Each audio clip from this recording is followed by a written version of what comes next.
Самого крупного карася выбрали в Якутске. Он весит 2 килограмма 800. Рыбу выловили в Вилюйском районе и продали на аукционе во время народного праздника, посвященного ловле карася.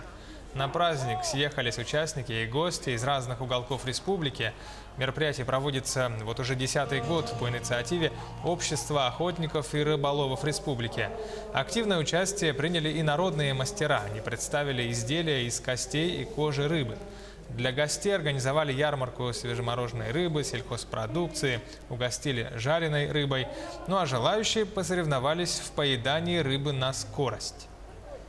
Условия конкурса, чтобы быстро съесть и чисто, чтобы вкусная рыба. Я специально приехал с Покровска, чтобы участвовать в этом конкурсе.